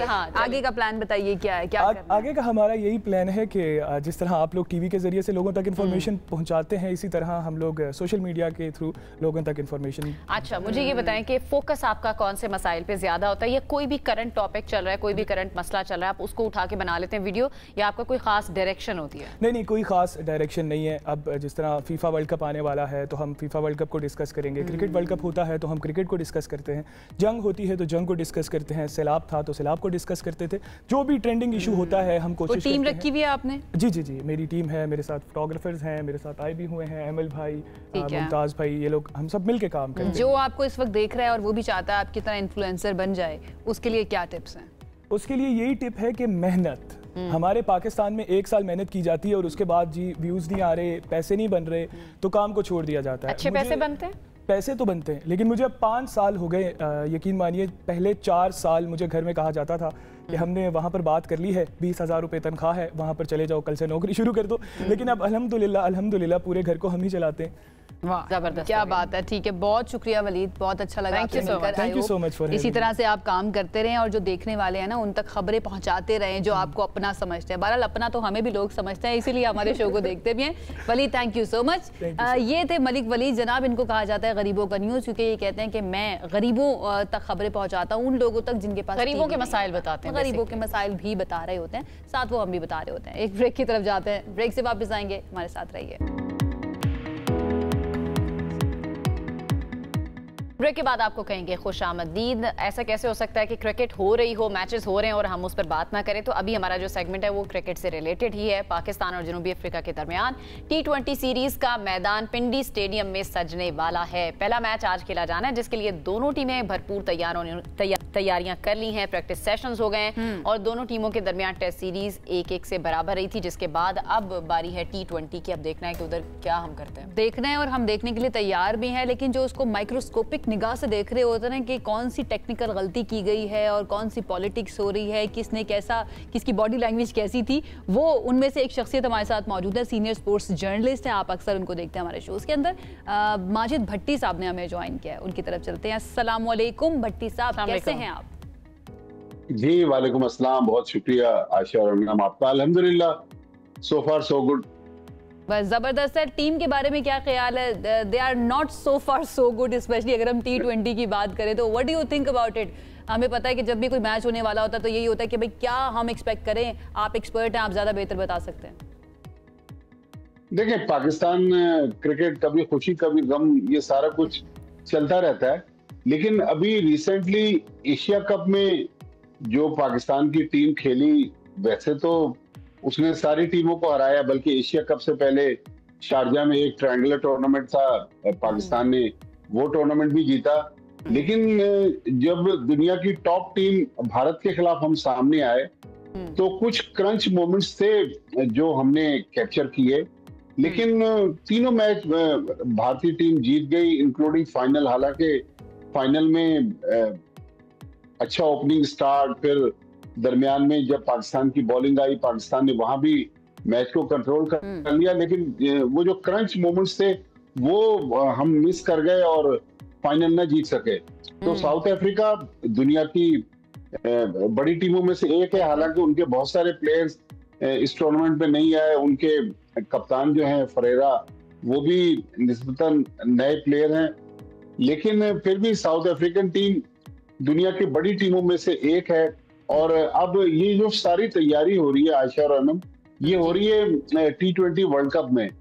वर्ल्ड कप के लिए जो 7 फरवरी से भारत और श्रीलंका में शुरू होना है, तो मेरे ख्याल में अब दुनिया की सारी टीमें अपनी प्रिपरेशंस को फाइनल टचेस दे रही हैं। उसी की तैयारी के लिए अब हमारी नजरें भी है ना कि इधर कैसा परफॉर्म करते हैं, ताकि हम देख सकें कि हमारी तैयारी बेसिकली है कैसी।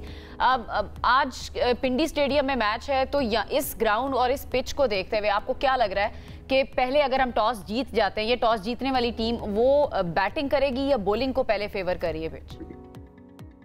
देखें, आज का हमें नहीं पता कि आप इस्लामाबाद में हैं, आपको पता होगा कि यहाँ का मौसम कैसा है, पिच की कंडीशन भी हमें नहीं पता।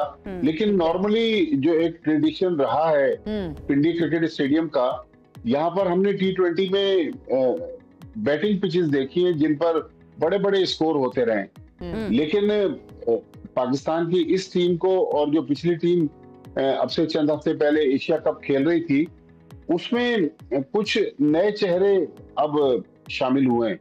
बाबर आजम पाकिस्तान के सबसे बड़े बैट्समैन, जो पिछले 26 T20 इंटरनेशनल्स और तकरीबन 10 महीने, वो 26 मैचेस हुए 10 महीनों के दौरान, तो वो 26 मैचेस और 10 महीनों के बाद अब बाबर आजम ने पाकिस्तान टीम में कमबैक किया है। फिर उस्मान तारिक एक कराची के निस्बतन गैर मारूफ स्पिनर हैं, उनकी पाकिस्तान टीम में वापसी हुई है। एशिया कप और उससे पहले मोहम्मद हारिस पाकिस्तान के लिए विकेट कीपिंग कर रहे थे, इस बार मोहम्मद हारिस नहीं है। उस्मान खान की वापसी हुई है।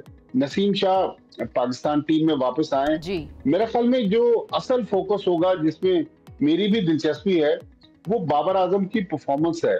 क्योंकि अभी तकरीबन 8-10 दिन पहले जब पिंडी टेस्ट मैच पाकिस्तान टीम हारी थी, तो बाबर आजम ने 50 किए थे, लेकिन पाकिस्तान की टीम वो मैच नहीं जीत सकी। तो बहुत अरसा हो गया बाबर आजम की तरफ से हमें मैच विनिंग परफॉर्मेंस नजर नहीं आ रही। परफॉर्मेंस बेस्ड जितने भी प्रोफेशंस होते हैं, चले स्पेशली क्रिकेट की अगर हम बात करें, तो इसके अंदर ये बड़ा मैटर करता है कि आपको जो लीड कर रहा है उसके साथ आपकी केमिस्ट्री जो है वो कैसी है। और जैसे कि आप खुद बता रहे हैं कि अभी बाबर वापस आए हैं, उनकी वापसी हुई है, और सलमान आगा जो है वो नहीं चाहते थे कि उनकी वापसी हो, बट अल्टीमेटली उनको आना पड़ा। ये टीम मैनेजमेंट का फैसला होगा। हमें वो टेंशन जो है वो क्या ग्राउंड के अंदर भी नजर आ सकती है बाबर आजम और सलमान अली आगा के दरमियान, या फिर उनकी परफॉर्मेंस के ऊपर इसका असर हो सकता है कुछ? मेरे ख्याल में सलमान अली आगा से इतना शायद मसला ना हो बाबर को, लेकिन जो माइक हैसन जिनका ताल्लुक न्यूजीलैंड से है, जो पाकिस्तान टीम के हेड कोच बने हैं, उनको भी आए हुए कुछ 4-1 महीने हुए हैं। तो माइक हैसन के आने से पहले ही बाबर आजम ड्रॉप हो चुके थे इस फॉर्मेट में।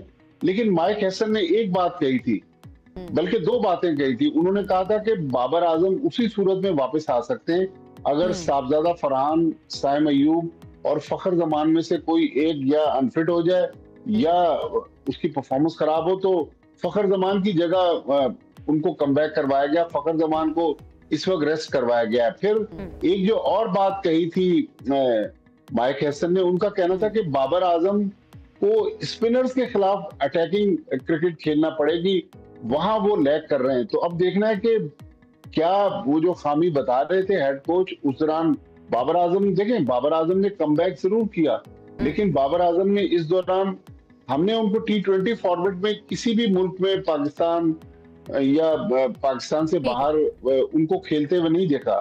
तो इस फॉर्मेट में जहां बाबर आजम के स्ट्राइक रेट पे बहुत ज्यादा बात हो रही थी, क्या उन्होंने वो सारे खाने टिक कर दिए? सारे बॉक्सेस टिक किए हैं या नहीं, ये देखना होगा।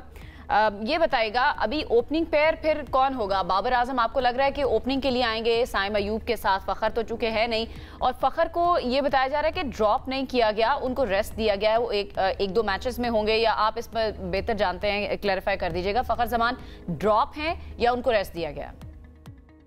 देखें, अभी तक तो फखर जमान टीम से ड्रॉप हैं, लेकिन माइक हैसन का ये कहना था, परसों उन्होंने पिंडी में ही प्रेस कॉन्फ्रेंस की थी। उन्होंने कहा था कि फखर को हमने कहा है कि आप जाके फर्स्ट क्लास क्रिकेट खेलें। हालांकि फर्स्ट क्लास क्रिकेट तो बाबर आजम को भी खेलनी चाहिए थी, लेकिन जो इससे पहले आपने बात कही कि बाबर आजम ओपन करेंगे, माइक हैसन ने कहा था कि साहबजादा फरहान और साइम अय्यूब इनिंग्स ओपन करेंगे, बाबर आजम नंबर 3 पर आएंगे। तो अगर सपोज करें पावर प्ले के 6 ओवर गुजर गए तो ऑलरेडी बाबर आजम की स्ट्राइक रेट पर बहुत ज्यादा सवाल उठता था, तो क्या नंबर 3 पर वो उस तेजी के साथ बैटिंग कर सकेंगे? मेरे ख्याल में ये सारी प्रिपरेशन, जिस तरह मैंने पहले कहा, भारत और श्रीलंका में जो T20 वर्ल्ड कप है उसके लिए होना है। तो अगर बाबर आजम को हमने वर्ल्ड कप के लिए फ्लाइट में सवार करवाना है तो ये सीरीज, इसके बाद एक वनडे सीरीज भी साउथ अफ्रीका के साथ है, फिर पाकिस्तान, श्रीलंका और जिम्बाब्वे के दरमियान ट्रायंगुलर टूर्नामेंट है, फिर श्रीलंका के साथ एक और सीरीज है। तो मेरे ख्याल में भट्टी साहब एक और चीज देखने की जरूरत है। आगे आपने कहा कि हमारी तैयारी आगे की है, वर्ल्ड कप की तैयारी है, तो हमारे पास कुछ जो चीजें कमी है टीम में, जो पिछले रीसेंट पास्ट में हमने देखा है, फिनिशर की एक जो कमी हमने देखी है कि ठीक है अपनी अपनी इनिंग्स खेलकर भी चले जाते हैं बड़े बड़े प्लेयर्स, लेकिन वो मैच को फिनिश नहीं कर पाते हैं। तो आपको क्या लगता है इस रोल के लिए कौन सा प्लेयर सूटेबल है जिस पर काम किया जाना चाहिए? देखें, Babar Azam senior most player हैं। अगर आज वो 9 रन बना लेते हैं तो T20 क्रिकेट में वो दुनिया में सबसे ज्यादा रन बनाने वाले बैट्समैन बन जाएंगे, और रोहित शर्मा भारत के जो हैं उनका वो रिकॉर्ड तोड़ देंगे। तो बाबर आजम से बेहतर प्लेयर तो हमारे पास बैटिंग में कोई नहीं है। और फिर शाहिनशाह अफरीदी, जिस तरह शाहिनशाह अफरीदी ने अभी एशिया कप में परफॉर्मेंस दी, उसके बाद फिर लाहौर टेस्ट मैच में साउथ अफ्रीका के खिलाफ उन्होंने बॉलिंग की, तो मेरे ख्याल बॉलिंग में शाहिनशाह अफरीदी भी इस वक्त अच्छी फॉर्म में है।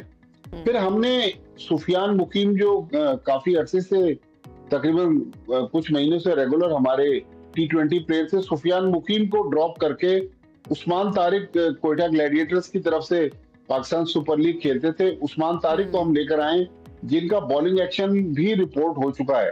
तो अब देखना है कि ये कुछ जो तब्दीलियां हुई हैं। फिर उस्मान खान फ्रॉम नोवेयर, उस्मान खान ने फर्स्ट क्लास क्रिकेट में परफॉर्म किया, लेकिन T20 में उन्होंने परफॉर्मेंस नहीं दी। उस्मान खान को भी हमने विकेट कीपर बैट्समैन की हैसियत से मौका दिया है।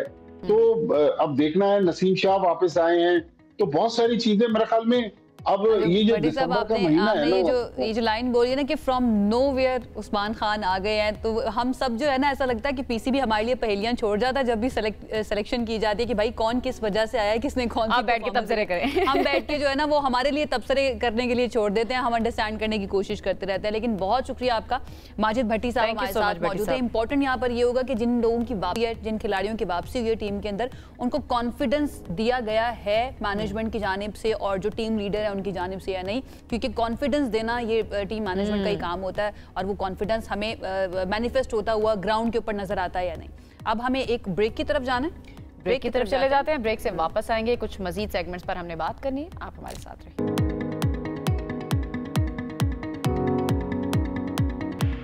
Welcome back. सेगमेंट है हमारा मनी मैटर्स। स्टेट बैंक ने मुसलसल चौथी बार शरह सूद 11% पर बरकरार रखने का फैसला किया है, और स्टेट बैंक की पॉलिसी कमेटी ने रवां साल 5 मई के इजलास में शरह सूद 1% कम करके 11% की थी, और तब से मॉनिटरी पॉलिसी में इस्तेहकाम देखा जा रहा है। और इस बार भी मार्केट में आम ख्याल यही था कि सैलाब आया, उसकी वजह से मुल्क में महंगाई में इजाफा हो सकता है, इस बात का खदशा जाहिर किया जा रहा था। लेकिन स्टेट बैंक की मॉनिटरी पॉलिसी के हवाले से मोहतात ही रहेगा, और मौशी माहिरीन जो हैं वो मरकजी बैंक से इस किस्म के फैसले की ही तवक्को कर रहे थे, जो फैसला हुआ है। ठीक है। और जो ताजिर बिरादरी है या कारोबारी बिरादरी है ना, वो बहुत अरसे से ये चाह रही थी कि इस शरह सूद को सिंगल डिजिट के अंदर लेकर आया जा सके, ताकि कारोबारी मौक़े बेहतर हो सके और ग्रोथ हो सके। अब देखना ये है, या ये जानने की कोशिश करते हैं कि स्टेट बैंक की जानिब से जो 11% पर बरकरार रखा गया है, ये उनकी मजबूरी थी कि सर्वाइव करना ज़्यादा ज़रूरी है, या फिर ये कोई लॉन्ग टर्म स्ट्रैटेजी है। और ये समझने के लिए हमारे साथ इस वक्त मौजूद हैं माहिर मईशत है डॉक्टर खाकान नजीब साहब। अब चलते हैं उनसे जानते हैं। अस्सलाम वालेकुम डॉक्टर साहब, आपको क्या स्ट्रैटेजी नजर आ रही है? ये 11% पर बरकरार रखने की मजबूरी थी ये स्टेट बैंक की या गवर्नमेंट की? अस्सलाम वालेकुम, हेलो टू एवरीवन। देखिए बात यह है कि पाकिस्तान की जो इन्फ्लेशन है, अफरात ज़र, कीमतों के बढ़ने की शरह, ये सितंबर में 5.6% थी। पिछले सितंबर यानी कि 1 साल पहले से कंपेयर करें, अप्रैल में ये सिर्फ 0.2% थी। सो इन्फ्लेशन जो है वो बढ़ी है। इसमें फ्लड्स का भी इम्पैक्ट है, कुछ इकोनॉमिक रिवाइवल का भी इम्पैक्ट है।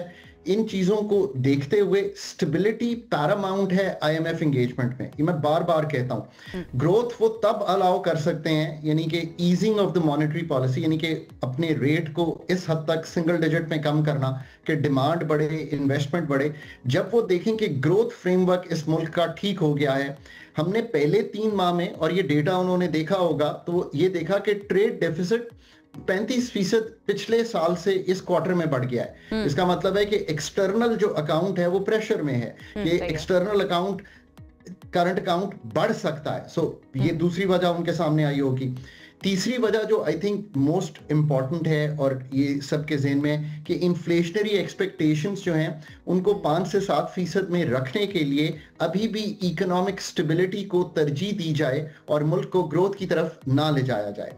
और रुपए की भी जो स्टेबिलिटी है कि सेविंग्स होती रहे रुपए में, उसको भी इंश्योर करने के लिए ये एक ओवरऑल जो मुल्क का इस वक्त फ्रेमवर्क है उसको एक स्टेबलाइजेशन फेज में ही रखा जाए। I think that is what in ideas को डॉक्टर साहब कैरी करने के लिए डेफिनेटली जो हमारी कारोबारी बिरादरी है, हमारा बिजनेस करने वाले लोग हैं, उनको कन्विंस करना भी बड़ा ज़रूरी होता है। या फिर आपको लगता है कि गवर्नमेंट की तरफ से कोई ऐसी गुंजाइशें निकाली जाती हैं कि उनको उनकी बेहतरी हो सके या कहीं ना कहीं उनको कॉम्पनसेट किया जा सके? क्योंकि एक तरफ आईएमएफ है, दूसरी तरफ हमें कारोबारी तबका और अपने मुल्क की जो ग्रोथ का मामला है वो नजर आता है।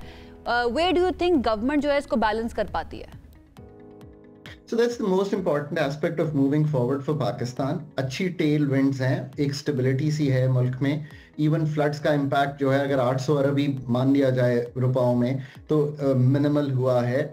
इंटरनेशनल टेल विंड्स भी मौजूद हैं, अमेरिका के साथ ठीक हैं, सीपेक 2 की बातें हो रही हैं। असल बात जो है ना, जो अथॉरिटीज़ के करने की है, उनको ये रियलाइज करना है कि अगर आप लॉन्ग टर्म में इन्फ्लेशन को 5-6% पे रखना चाहते हो तो मुल्क की पैदावारी सलाहियत, मुल्क के जो खसारे हैं एक्सपेंडिचर को कट करके, ताकि बोरोइंग कम हो, खसारे कम हो, मुल्क की एनर्जी सेक्टर का रिफॉर्म, नॉट कि आप सिर्फ कीमत कम कर दें। देखिए कीमत कम करना इज एन एरिया जो शॉर्ट टर्म में, और वो भी वो कीमत हमने कम किया कि अगर आप नई बिजली इस्तेमाल करते हैं over and above last year, ये एनर्जी सेक्टर की तंजीमें नो, अ नंबर ऑफ प्राइवेटाइजेशंस, ये वो चीजें हैं जो वाकई ही कन्विंस करेंगी कि लॉन्ग टर्म जो ग्रोथ का फ्रेमवर्क है वो ठीक हो गया है। अब हम शरह सूद को भी नीचे ला सकते हैं ताकि नई बोरोइंग्स, नई डिमांड, नई इन्वेस्टमेंट, ये 3 चीजें जो हैं वो मुल्क में क्रिएट हों। बिल्कुल ऐसे ही। और अगर महंगाई 78 साल में खाकान नजीब साहब, अगर आने वाले दिनों में महंगाई थोड़ी सी कम हो जाती है जिस शरह पे अभी है,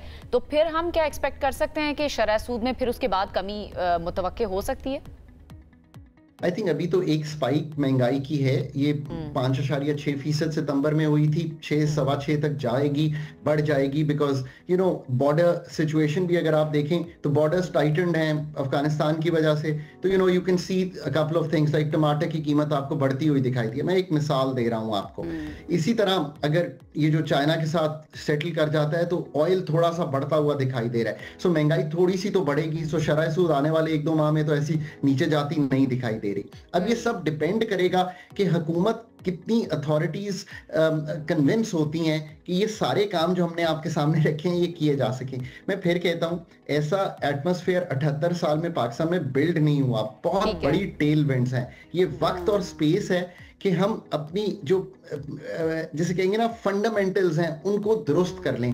नहीं करेंगे तो ये वक्त गुजर जाएगा और ये फिर जो आईएमएफ का टाइम और स्पेस है ये खत्म हो जाएगा और आप फिर 25 अरब डॉलर की पेमेंट में खड़े होंगे। लग यूं रहा है कि वो 78 साल का जो बैगेज है उसका अदराक तो जरूर है कि स्टेट कंट्रोल बहुत ज्यादा है, प्राइवेटाइज होना चाहिए, बट अमली जामा पहनाना is something totally very different. IMF तो 24 बार गए हैं आईसीयू के डॉक्टर के पास, पर अपने डॉक्टर्स को इस्तेमाल करके अपने घर की जो रीत रिवायात हैं उसको तब्दील करने में कामयाब कब होते हैं? माजी में वो उन टीम्स का हिस्सा रह चुके हैं जो IMF के साथ या उनकी टीम्स के साथ डील करते रहे, तो इस डॉक्टर के ऊपर हमारी रिलायंस जो है ये आपको कितनी नजर आ रही है, स्पेशली अगर मैं इंटरेस्ट रेट के कॉन्टेक्स्ट में बात करूं तो देखें, when you are in an IMF engagement, हर चीज़ जो है वो उनके साथ बाहमी मशवरे से, और चूंकि वो बहुत मॉडलिंग कर रहे होते हैं, IMF is a very quantitative based organization. वो जो 10-11 लड़के लड़कियां आते हैं, ख़वातीन और हज़रात, वो सारे हमारी तरह की यूनिवर्सिटी से PhD किए हुए हैं, हमारी तरह ही बहुत से ममालिक में काम किया है। They have very set models जिसमें वो आपको बता दिया होगा उन्होंने कि आपकी इन्फ्लेशन हमें 6.5-7 पे जाती दिखाई दे रही है, इसलिए इंटरेस्ट रेट नहीं कम होना। That's the real story. We all who have dealt with this or still deal with it, know this story. So एक बहुत ही आपको उनके साथ चलना पड़ेगा, उसके अलावा चारा कोई नहीं है। So अगर आप अपना घर ठीक करना शुरू कर देंगे, then you can give them this story with a better sound economic argument कि yes बड़ी थी बट अब टेमिंग है, प्रोडक्टिविटी बेहतर है, क्रॉप्स की प्रोडक्टिविटी बेहतर की है, इससे फर्क पड़ा है, इन्वेस्टमेंट का क्लाइमेट बेहतर किया है, इससे फर्क पड़ा है, डिमांड जो कंजम्पशन है उससे निकल के सेविंग्स प्रोडक्ट्स बढ़ाई हैं, उससे फर्क पड़ा है। Now if you tell them this kind of story then you can probably convince them. बिल्कुल ऐसे ही है। और दूसरा ये कि अब लोगों के जहनों में ना ये भी सवाल आता है डॉक्टर साहब कि भाई हमें बार बार IMF के पास जाना पड़ता है और उनके मुताबिक क्यों पॉलिसीज बनानी पड़ती है। भाई जब हम आप रिलायंस करेंगे या डिपेंडेंट होंगे अपनी मईशत को सहारा देने के लिए IMF के, तो उनकी तो माननी पड़ेगी ना। जैसे आप अगर किसी से कर्जा लें तो वो अपनी शराइत भी साथ रख रहा होता है। बहुत शुक्रिया डॉक्टर खाकान नजीब हमारे साथ मौजूद थे, हमेशा की तरह बहुत अच्छे से उन्होंने एक्सप्लेन कर दिया जो सिचुएशन है और ये जो हमारा शराइत सूद है इसको 11% पर बरकरार क्यों रखा गया है। अब हम जाते हैं एक ब्रेक की तरफ, क्योंकि न्यूज़ जब बहुत ज़्यादा आ रही हो ना तो साथ साथ ब्रेक भी बहुत ज़रूरी होती है ताकि आपके माइंड को थोड़ा रिलैक्सेशन मिल सके। एक ब्रेक के बाद वापस आएंगे, मजीद बात करेंगे, साथ रहिए। ब्रेक के बाद आपको कहेंगे खुशामदीद। अब हमारे साथ एक ऐसे चैंपियन मौजूद हैं जिन्होंने आलमी सतह पर धूम मचा रखी है और अपना नाम बना रहे हैं, बल्कि अपना नाम नहीं बल्कि मुल्क का भी नाम रोशन कर रहे हैं। हम बात कर रहे हैं ताइक्वांडो चैंपियन अमीर खान की, जिन्होंने हाल ही में इंडोनेशिया में होने वाली इंटरनेशनल इवेंट में ना सिर्फ उन्होंने गोल्ड मेडल जीता है बल्कि बेस्ट प्लेयर का अवार्ड भी उन्होंने अपने नाम किया। हैरान कुन बात यह है कि ये कामयाबी उन्होंने बगैर किसी हुकूमती मदद या सपोर्ट के हासिल किया और वो हर इंटरनेशनल इवेंट में अपने ज़ाती खर्च पर चले जाते हैं। तो यहाँ पर एक तो गवर्नमेंट को भी सोचना चाहिए एंड देन जो हमारा स्पोर्ट्स बोर्ड है उनको भी सोचना चाहिए कैसे वो ये सब कुछ मैनेज करते हैं। हमारे साथ मौजूद है, उनसे बात करते हैं। अस्सलाम वालेकुम अमीर, कैसे हैं आप? आई होप बिल्कुल ठीक ठाक होंगे। सबसे पहले तो ये बताइए एक्सपीरियंस आपका कैसा रहा है इस चैंपियनशिप का? अल्हम्दुलिल्लाह का लाख लाख शुक्र है कि अल्लाह ने मुझे इतना बड़ा कामयाबी दिया और ये आप लोगों को, सारे पाकिस्तान लोगों ने हमारे लिए दुआ किया है और अपने उस्ताज़ों का शुक्रगुजार हूँ कि उन लोगों ने हमारे साथ मेहनत किया।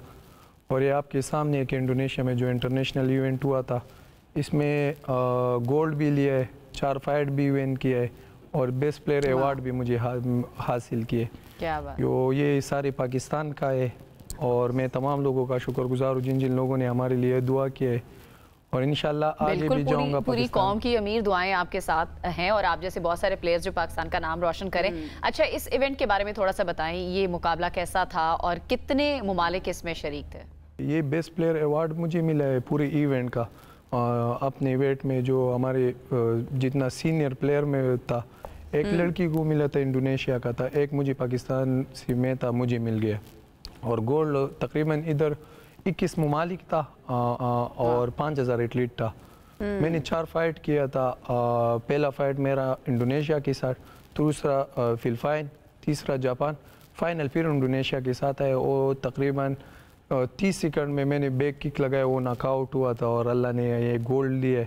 और पूरा हाल में एक पाकिस्तान का इंडोनेशिया वाले लोगों ने जैसे सपोर्ट हमें दिया है, पाकिस्तान का नारे उन लोगों ने शुरू किया है। अल्हम्दुलिल्लाह अच्छा अपॉर्चुनिटी हुआ और अल्लाह ने इतना बड़ा कामयाबी दिया। इंशाल्लाह आगे भी कोशिश करूंगा कि ऐसे चली जाओ। 2024 में भी मैंने गोल्ड लिया था मलेशिया में, अभी तकरीबन 1 महीने पहले 2 गोल्ड 1 सिल्वर। डेफिनेटली हम भी एक्सपेक्ट कर रहे हैं। इंडोनेशिया के बड़े अच्छे ताल्लुकात है, हमारा दोस्त मुल्क है, तो उन्होंने आपके हक में नारे लगाए, अच्छा लगा हमें सुन के। ये बताइए सबसे ज़्यादा मुश्किल खिलाड़ी जो है ना वो कौन से मुल्क का था जिसको देखकर आपको हो रहा था या लड़ते हुए कि ये तो मुझे हरा देगा? इंडिया के साथ हमारा फाइट होता है ना, फिर हमें दुख होता है कि यार इससे पूरा जोर लगाना, इससे जीतना है। उस टाइम तो मेरा 2024 में 1 दफ़ा फाइट आया था, वो भी मैंने उससे जीता था। और टफ टाइम देता है वो कोरिया है, साउथ कोरिया का यही गेम है और वो हमें टफ टाइम देते, लेकिन अल्हम्दुलिल्लाह उसको भी बिल्कुल डर वगैरह नहीं है। हम बिल्कुल डरना चाहिए भी नहीं, और आप तो स्पोर्ट्समैन हैं, स्पोर्ट्समैन स्पिरिट यही होता है और डट कर आपने मुकाबला किया भी, शुक्र है अल्लाह का। अच्छा ये मुझे बताएं कि स्पॉन्सर के बारे में थोड़ा सा, कि स्पॉन्सर आपको मिला नहीं मिला, और अगर नहीं मिला तो फिर किस तरह से आपने अपने एक्सपेंसेस को मीट किया? 2024 में मैंने जिस टाइम गोल्ड लिया था लोगों ने हमारे लिए बहुत ऐलानात किया। उस टाइम अरशद नदीम भाई ने भी गोल्ड लिया था और मैंने भी लिया था। उस टाइम लोगों ने बड़ा बड़ा ऐलानात किया कि आमिर इंशाल्लाह आपके लिए ये करूँगा। फिर मैंने इन लोगों के साथ व्हाट्सएप में राबिता कर रहा था, वो जिसके साथ राबिता कर रहा था वो ब्लॉक कर रहा था, फिर बिल्कुल इग्नोर किया था। फिर मलेशिया में इवेंट आया था, उस टाइम भी मेरे पास कोई स्पॉन्सर वगैरह नहीं है, दोस्तों ने सपोर्ट दिए। अभी इस इवेंट के लिए जा रहा था, वो भी सपोर्ट नहीं, लेकिन फिर मैंने एक सोचा था, मैंने टिकटॉक लाइव स्टार्ट किया था, उससे मुझे थोड़ा सा अर्निंग हुआ है और अल्हम्दुलिल्लाह। पाकिस्तान स्पोर्ट किससे आपका राब्ता नहीं हो पाया फिर? स्पोर्ट्स मिनिस्टर जो हमारे खैबर पख्तूनख्वा को भी पता है, हमारे स्पोर्ट्स अफसर को भी पता है, सबको पता है इन चीज़ों का, लेकिन ये तो आप लोगों के सामने है कि हर दफ़ा हम अपने खर्चे से जाता है। मैं इनको रिक्वेस्ट करता हूँ कि आप लोग हमें भी थोड़ा सा देखो, पाकिस्तान में बहुत प्लेयर है। बिल्कुल, हम भी अपने प्लेटफॉर्म से अमीर रिक्वेस्ट करते हैं कि गवर्नमेंट को कम अज़ कम इस तरह के खिलाड़ी जो आपका नाम रोशन कर रहे हैं, मुल्क का नाम रोशन कर रहे हैं दूसरे ममालिक में, उनको देखना चाहिए। कोई प्राइवेट स्पॉन्सर्स ने रब्ता किया आपसे, उधर से कुछ स्पॉन्सरशिप मिल रही? मैंने वीडियोज़ अपने पेजों से अपलोड किया था कि यार मुझे सपोर्ट करो, मैं इस इवेंट पे जा रहा हूँ, लेकिन किसी ने सपोर्ट नहीं दिया। टिकटॉक लाइव पे मुझे सपोर्ट मिल गया, हर दोस्त ने, जितना हमारे पख्तून कम्युनिटी है, पंजाब कम्युनिटी है, उन लोगों ने आया है। टूर्नामेंट का बिल्कुल सपोर्ट नहीं था, उन लोगों ने सपोर्ट दिया और मैंने पाकिस्तान का नाम ये आपके सामने। अच्छा, किसी भी अमीर, मैं ये समझूं किसी भी डिसिप्लिन में आपको कामयाबी अगर चाहिए होती है तो उसके लिए आपका पैशन तो होता है, लेकिन ये रास्ता थोड़ा आसान हो जाता है अगर आपके पास सपोर्ट मौजूद हो, स्पेशली फैमिली की सपोर्ट। फैमिली ने आपको किस हद तक सपोर्ट किया? 10 साल हुआ है मैं ताइक्वांडो खेल रहा हूँ बहुत बचपन से। मेरे माँ ने मुझे बिठाया इस कि आप ताइक्वांडो, मैं पहले फुटबॉल खेल रहा था, वो फिर मैंने छोड़ा है, ताइक्वांडो पे आया था। अभी तो माँ नहीं है, लेकिन उसका ख्वाब हमारे साथ है, उसका दुआएं हमारे साथ है। जिधर मैं जाता हूँ अल्लाह मुझे कामयाबी देते, और जी 2-3 इवेंट पे वो हमारे साथ गई था, हमारे लिए उधर बैठा था, लेकिन अभी तो वो वफात हुआ है, अल्लाह उनको जन्नतुल फिरदौस नसीब कर दे। लेकिन उन्होंने हमारे साथ बहुत मेहनत की है। अभी कोई नहीं है कि हमारे साथ, मेरा कोई पीछे वाली कोई भी नहीं है। मैं घर का बड़ा हूँ और मैं अपना ट्रेनिंग भी करता हूँ और घर का जिम्मेवारी भी उठाता हूँ। वो नहीं है, लेकिन उनकी दुआएं, जैसा कि आप खुद भी कहने, वो आपके साथ मौजूद हैं। अल्लाह ताला आपको सब्र भी दे और इसी तरह से जज्बे को बरकरार रखे, बल्कि इसको बढ़ाए, ताकि आप पाकिस्तान का नाम मज़ीद रोशन करते रहें। अमीर, बहुत शुक्रिया आपका हमें ज्वाइन करने के लिए। All the very best for the future. देखने वाली जितने भी लोग हैं, स्पेशली जो स्टेक होल्डर्स हैं, चाहे वो पाकिस्तान स्पोर्ट्स से उनका ताल्लुक हो या गवर्नमेंट का कोई भी शख्स हमें देख रहा है, तो इस तरह के लोग हमारी सपोर्ट के बहुत ज़्यादा हकदार होते हैं। इनको सपोर्ट करने से हमारे मुल्क का नाम रोशन होगा। वो अपने तौर पर कर रहे हैं, उनका जज्बा कम नहीं हुआ, लेकिन अगर आप लोग भी उनका साथ देंगे तो डेफिनेटली उनके लिए आसान। बिल्कुल, अगर अपने तौर पर वो यहाँ तक जा सकते हैं, तो अगर गवर्नमेंट की सपोर्ट शामिल हो जाए तो फिर देखें वो दुनिया में किस तरह से पाकिस्तान का नाम रोशन करते हैं। हमारे प्रोग्राम का वक्त हो चुका है बिल्कुल खत्म, हमें आपसे लेनी है इजाजत। अल्लाह हाफिज।